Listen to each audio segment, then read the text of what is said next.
ಜೀವನದಲ್ಲಿ ನರಕ ಯಾತನೆಯನ್ನು ಅನುಭವಿಸ್ತಾ ಇರ್ತಾರೆ ತಾಯಿ ಗರ್ಭದಲ್ಲಿ ಯಾವ ರೀತಿಯಲ್ಲಿ ಇದ್ವಿ, ಕಿಡ್ನಿ ಹಾಳಾಗುತ್ತೆ, ಹಾರ್ಟಿಗೆ ತೊಂದರೆ ಆಗುತ್ತೆ, ಬ್ರೈನ್ ಹೆಮರೇಜ್ ಆಗುತ್ತೆ. ಸಮಯ ತಪ್ಪಿ ಆಹಾರ ತಿನ್ನೋದು ಕೂಡ ಡಯಾಬಿಟಿಸ್ಗೆ ಮುಖ್ಯ ಕಾರಣ. ಮಧ್ಯಾಹ್ನ ಕೂಡ ಹೊಟ್ಟೆ ಹಸಿವಾದಾಗ ಆಹಾರ ಸೇವನೆ ಮಾಡಬೇಕು. ಹಸಿವಿನ ವೇಗವನ್ನು ತಡಿಬಾರದು. ಟೈಪ್ 1 ಡಯಾಬಿಟಿಸ್ನಲ್ಲಿ ಬೀಟಾ ಸೆಲ್ಸ್ಗಳ ತೊಂದರೆ ಇರ್ತದೆ. ಡಯಾಬಿಟಿಸ್ಗೆ ಮುಖ್ಯವಾಗಿ ನಾವು ಮಾಡಬೇಕಾಗಿರ್ತಕ್ಕಂಥದ್ದು ಏನಂತ ಹೇಳಿದ್ರೆ, ಶ್ರೀ ಗುರು ಬಸವಲಿಂಗಾಯ ನಮಃ. ಓಂ ನಮಃ ಶಿವಾಯ. ಸರ್ವರಿಗೂ ಶರಣಾರ್ಥಿ. ಆತ್ಮೇರೆ, ಸಕ್ಕರೆ ಕಾಯಿಲೆ ವಾಸಿ ಆಗೋದೇ ಇಲ್ಲ ಅನ್ನುವ ಸುಳ್ಳು. ಸಕ್ಕರೆ ಕಾಯಿಲೆ ಖಂಡಿತವಾಗಿಯೂ ವಾಸಿ ಆಗುತ್ತೆ. ಟೈಪ್ 1 ಡಯಾಬಿಟಿಸ್ 100ಕ್ಕೆ 90% ಜನರಲ್ಲಿ ರಿವರ್ಸ್ ಮಾಡ್ಬೋದು.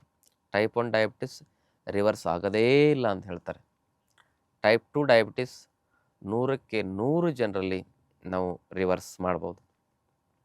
ಆದರೆ ಇದರ ಸತ್ಯವನ್ನು ನಾವು ತಿಳ್ಕೊಳ್ಳದೆ, ಡಯಾಬಿಟಿಸಿನ ವಿಜ್ಞಾನವನ್ನು ತಿಳ್ಕೊಳ್ಳದೆ, ಅದಕ್ಕೆ ಸಾಯೋವರೆಗೂ ಡಯಾಬಿಟಿಸ್ಗೆ ಕೆಮಿಕಲ್ ಔಷಧಿಗಳನ್ನ ತೆಗೆದುಕೊಳ್ತಾ ನೂರಾರು ಸೈಡ್ ಎಫೆಕ್ಟ್ಗಳಿಗೆ ಒಳಗಾಗಿ ತುತ್ತಾಗಿ ಜೀವನದಲ್ಲಿ ನರಕ ಯಾತನೆಯನ್ನು ಅನುಭವಿಸ್ತಾ ಇರ್ತೇವೆ. ಕೆಮಿಕಲ್ ಮೆಡಿಸಿನ್ಗಳ ಸೈಡ್ ಎಫೆಕ್ಟಿಂದ ನಮ್ಮ ಕಣ್ಣು ಹೋಗುತ್ತೆ. ಅದನ್ನೇ ಡಯಾಬಿಟಿಕ್ ರೆಟಿನೋಪತಿ ಅಂತ ಕರೀತಾರೆ. ಕಿಡ್ನಿ ಹಾಳಾಗುತ್ತೆ, ಹಾರ್ಟಿಗೆ ತೊಂದರೆ ಆಗುತ್ತೆ, ಬ್ರೈನ್ ಹೆಮರೇಜ್ ಆಗುತ್ತೆ, ನೆಪ್ರೋಪತಿ, ಆಮೇಲೆ ಕಾಲಿನ ಬೆರಳುಗಳನ್ನೇ ಕಟ್ ಮಾಡ್ತಾರೆ, ಗ್ಯಾಂಗ್ರೀನ್ ಆಗಿ ಸರಿಯಾಗಿ ರಕ್ತ ಸಂಚಾರ ಆಗದೆ, DVT, ವೆರಿಕೋಸ್ ವೇನ್, ಇವೆಲ್ಲ ಡಯಾಬಿಟಿಸ್ಗೆ ತೆಗೆದುಕೊಳ್ಳುವ ಕೆಮಿಕಲ್ ಔಷಧಿಗಳ ಸೈಡ್ ಎಫೆಕ್ಟಿಂದ ಆಗೋದು. ಹಾಗಿದ್ರೆ ಡಯಾಬಿಟಿಸ್ ಅಂದರೆ ಏನು? ಇದು ನಮ್ಮ ಲೈಫ್ ಸ್ಟೈಲ್ ಮತ್ತು ಫುಡ್ ಸ್ಟೈಲಿಂದ ಬರ್ತಕ್ಕಂಥ ಡಿಸಾರ್ಡರ್. ಈ ದೇಹ ಆಗಿರೋದೇ ಫುಡ್ಡಿಂದ. ಅಂದರೆ ನಾವು ಹುಟ್ಟೋದಕ್ಕಿಂತ ಮೊದಲು ಎಲ್ಲಿದ್ವಿ? ತಾಯಿ ಗರ್ಭದಲ್ಲಿ ಯಾವ ರೀತಿಯಲ್ಲಿದ್ವಿ? ತಂದೆಯ ಒಂದು ಅಂಡ ಮತ್ತು ತಾಯಿಯ ಶುಕ್ರ ಅದೊಂದು ಝೈಗೋಟ್ ರೂಪದಲ್ಲಿದ್ವಿ. ತಂದೆಯ ಅಂಡ ಮತ್ತು ತಾಯಿಯ ಶುಕ್ರ ಎಲ್ಲಿತ್ತು? ಎಲ್ಲಿಂದ ಬಂತು? ಅವ್ರು ತಿನ್ನೋ ಫುಡ್ಡಿಂದ ಬಂತು. ಆ ಫುಡ್ ಎಲ್ಲಿಂದ ಬಂತು? ಭೂಮಿಯಿಂದ. ಅಂದರೆ ನಾವೆಲ್ಲರೂ ಮಣ್ಣಿನ ಮಕ್ಕಳು, ಕೊನೆಗೆ ಹೋಗೋದು ಮಣ್ಣಲ್ಲೇ. ಈ ಶರೀರ ಇದು ಫುಡ್ ಸಪ್ಲಿಮೆಂಟಿಂದ ಸೃಷ್ಟಿಯಾಗಿರ್ತಕ್ಕಂಥ ಒಂದು ಈ ಭೂತವಾಗಿರ್ತಕ್ಕಂಥ ಒಂದು ಕಾಯ ಇದು. ಹಾಗಾಗಿ ಇದಕ್ಕೆ ಫುಡ್ಡು ಬಹಳ ಅತ್ಯಗತ್ಯ. ಫುಡ್ಡಿನಿಂದನೇ ರೋಗ ನಿವಾರಣೆ. ಆಹಾರವೇ ಪರಮ ಔಷಧಿ ಅಂಥೇಳಿ ಚರಕ ಸಂಹಿತೆಯಲ್ಲಿ ಹೇಳ್ತಾರೆ. ಅದಕ್ಕೆ ಅತಿಯಾಗಿ ಆಹಾರ ತಿನ್ನೋದು ಕೂಡ ಡಯಾಬಿಟಿಸ್ ಸಮಸ್ಯೆಗೆ ಮೂಲ ಕಾರಣ. ಅತಿ ಕಮ್ಮಿ ಆಹಾರ ತಿನ್ನೋದ್ರಿಂದನೂ ಕೂಡ ನಮ್ಮಲ್ಲಿ ಈ ಜೀವಕೋಶಗಳ ಒಂದು ಡಿಜನರೇಷನ್ ಆಗಿ ಅದು ಪ್ಯಾಂಕ್ರಿಯಾಸ್ ಮೇಲೆ ಆ ಒಂದು ಸಮಸ್ಯೆ ಆಯಿತು. ಅಂದರೆ ಅತಿ ಕಮ್ಮಿ ಆಹಾರವು ಕೂಡ ಡಯಾಬಿಟಿಸ್ಗೆ ಮುಖ್ಯ ಕಾರಣ. ಮತ್ತು ಸಮಯ ತಪ್ಪಿ ಆಹಾರ ತಿನ್ನೋದು ಕೂಡ ಡಯಾಬಿಟಿಸ್ಗೆ ಮುಖ್ಯ ಕಾರಣ.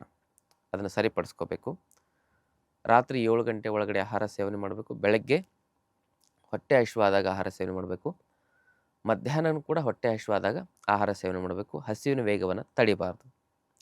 ಆಹಾರದಲ್ಲಿ 70-80% ಸೊಪ್ಪು, ತರಕಾರಿ, ಹಣ್ಣುಗಳಿರಬೇಕು. ಮತ್ತು ಹಣ್ಣುಗಳಿಂದ ಡಯಾಬಿಟಿಸ್ ಜಾಸ್ತಿ ಆಗುತ್ತೆ ಅಂತ ಹೇಳ್ತಕ್ಕಂಥ ಮಿತ್ಸ್ ಇದೆ, ಸುಳ್ಳಿದೆ. ಅದನ್ನು ನಂಬೇಡಿ.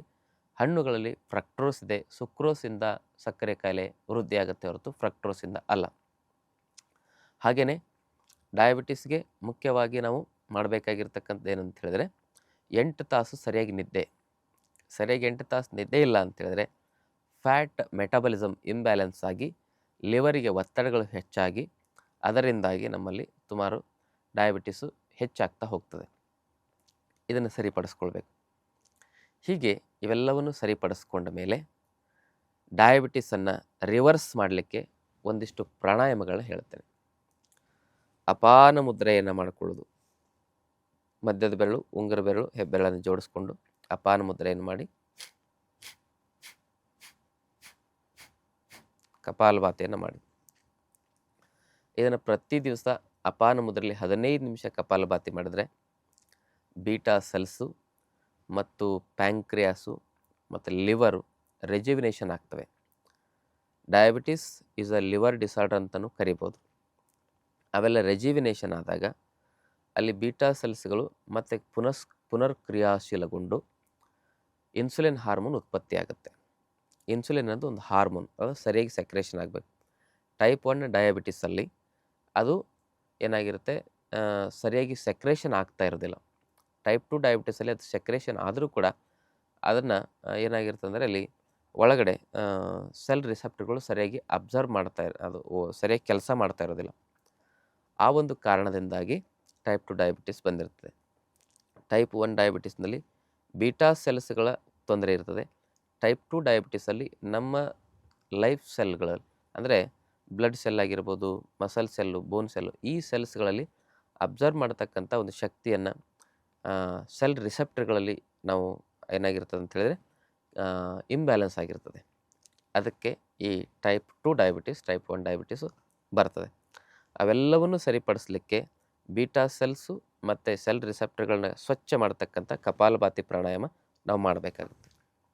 ಆಮೇಲೆ ಇದಾದಮೇಲೆ ಅನುಲೋಮ ವಿಲೋಮ ಪ್ರಾಣಾಯಾಮ. ಇದೇ ಒಂದು ಅಪಾನ ಮುದ್ರೆಯಲ್ಲಿ ನೀವು ಏನು ಮಾಡಬೇಕಂದ್ರೆ ತೋರ್ಬೆಳನ್ನು ಮಡಚಿದರೆ ಹೃದಯ ಮುದ್ರೆ ಅಂತ ಆಗುತ್ತೆ. ಈ ಮುದ್ರೆನ ಇಟ್ಕೊಂಡು ದೀರ್ಘವಾಗಿ ಒಂದು ಬಾರಿ ಶ್ವಾಸವನ್ನು ಎಳ್ಕೊಳ್ಳಿ, ನಿಧಾನವಾಗಿ ಬಿಡಿ.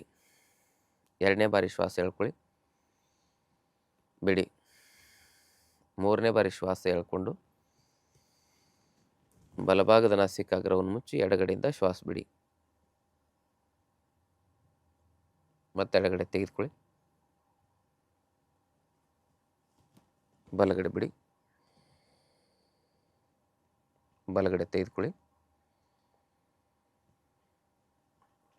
ಎಡಗಡೆ ಬಿಡಿ. ಈ ಪ್ರಾಣಾಯಾಮವನ್ನು ಮಾಡೋದರಿಂದ ನಮ್ಮ ಶರೀರದಲ್ಲಿರ್ತಕ್ಕಂಥ ಈ ಜೀವಕೋಶಗಳ ಇಂಬ್ಯಾಲೆನ್ಸಸ್ಗಳು, ಅದನ್ನೇನು ಹೇಳ್ತಾರೆ ಅಂತ ಹೇಳಿದ್ರೆ ಕಮ್ಯುನಿಕೇಷನ್ ಗ್ಯಾಪ್ ಅಂತ ಹೇಳ್ತಾರೆ. ಒಂದಕ್ಕೊಂದು ಕಮ್ಯುನಿಕೇಷನ್ ಇರಬೇಕು. ಆ ಕಮ್ಯುನಿಕೇಷನ್ ಗ್ಯಾಪ್ ಆಗಿಯೇ ಡಯಾಬಿಟಿಸ್ ಬರೋದು. ಈ ಕಮ್ಯುನಿಕೇಷನನ್ನು ಸರಿಯಾಗಿ ಕ್ರಿಯಾಶೀಲಗೊಳಿಸಿ ಲಿವರ್ ಜೊತೆಗೆ ಮತ್ತು ಪ್ಯಾಂಕ್ರಿಯಾಸ್ ಜೊತೆಗೆ ಕಿಡ್ನಿ ಕನೆಕ್ಷನ್ ಸರಿಯಾಗಿ ಹೊಂದಿಕೊಂಡು ಕೆಲಸ ಮಾಡಲಿಕ್ಕೆ ಯಾವಾಗ ಶುರು ಮಾಡ್ತವೆ ಆವಾಗ ಡಯಾಬಿಟಿಸ್ ಕಂಪ್ಲೀಟ್ ರಿವರ್ಸ್ ಆಗೋದು ಸತ್ಯ. ಇದು ಅನುಲೋಮ ವಿಲೋಮದಿಂದ ಆಗುತ್ತೆ. ಕೊನೆಗೆ ಮನಸ್ಸು ಪ್ರಸನ್ನಗೊಳಿಸಲಿಕ್ಕೆ ಭ್ರಾಮರಿ ಪ್ರಾಣಾಯಾಮ.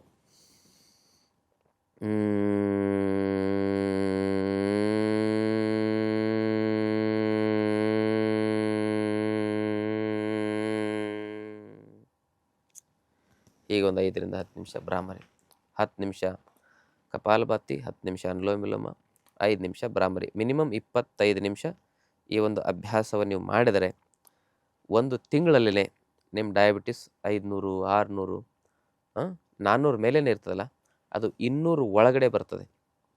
ಅದಕ್ಕೆ ಲೈಫ್ ಸ್ಟೈಲ್ ಜೊತೆಗೆ ಫುಡ್ ಸ್ಟೈಲು ಬಹಳ ಮುಖ್ಯ ಇರ್ತದೆ. ಡಯಾಬಿಟಿಸ್ ಇರೋರು ಯಾವ ರೀತಿ ಫುಡ್ ಸ್ಟೈಲನ್ನು ಫಾಲೋ ಮಾಡಬೇಕು ಅನ್ನೋದನ್ನು ತಿಳ್ಕೊಬೇಕಂತ ಹೇಳಿದರೆ ಕಮೆಂಟ್ ಮೂಲಕ ನೀವು ತಿಳಿಸ್ಬೇಕು. ಆ ಒಂದು ಫುಡ್ ಸ್ಟೈಲನ್ನು ನಿಮ್ಮ ಕಮೆಂಟಿಗೆ ಆಧಾರವಾಗಿ ನಾವು ನೆಕ್ಸ್ಟ್ ಎಪಿಸೋಡ್ನಲ್ಲಿ ಡಯಾಬಿಟಿಸ್ಗೆ ಯಾವ ರೀತಿ ಫುಡ್ ಸ್ಟೈಲ್ ಇರಬೇಕು ಅಂತಕ್ಕಂಥದ್ದನ್ನು ತಿಳಿಸ್ಕೊಡೋ ಪ್ರಯತ್ನ ಮಾಡ್ತೇವೆ. ತಮ್ಮೆಲ್ಲರಿಗೂ ಭಕ್ತಿಯ ಶರಣಾರ್ಥಿ. ಇನ್ನಷ್ಟು ಆಯುರ್ವೇದ ಮತ್ತು ಯೋಗ ಚಿಕಿತ್ಸೆ ಟಿಪ್ಸ್ಗಾಗಿ Vaidyashree health tips channel subscribe ಮಾಡಿ, ಹಾಗೆ ಫೇಸ್ಬುಕ್, ಇನ್ಸ್ಟಾಗ್ರಾಂನಲ್ಲಿ ಫಾಲೋ ಮಾಡಿ.